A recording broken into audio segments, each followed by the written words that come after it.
مشرک کے یہاں کوئی مر جائے تو کیا اس میں شرکت کر سکتا ہے؟ اگر مشرک کے یہاں تو اللہ نے مومن کے لیے کہہ دیا ہے کہ اگر تم مشرک کے لیے دعا اور استغفار کر سکتے ہو، نہ اس کی نماز جنازہ میں شرکت کر سکتے ہو اور نہ اس کو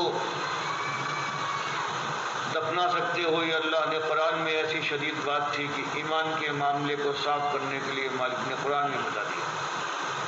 بس ایک شکل ہے، اگر کوئی یہ کر سکے، یہ موقع ہوتا ہے ہمت کا، اگر وہ جانے کے بعد شرکت کرنے کے بعد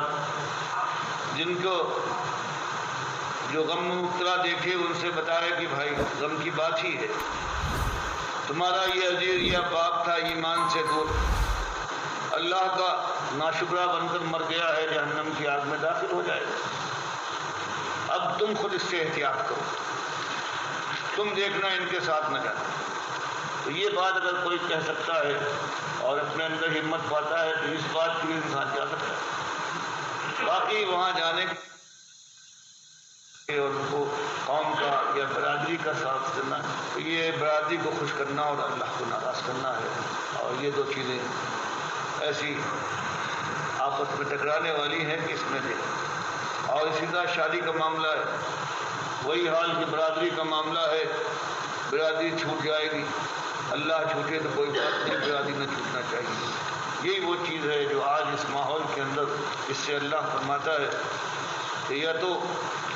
اللہ کے سے ڈرو اور یا دنیا سے ڈرو۔ اور کیا کسی مشرک کے شادی کا ولیمہ کھا سکتے؟ نہیں، شادی کا ولیمہ اگر یہ کوئی مشرک ہے اور مشرک بلاتا ہے نہیں،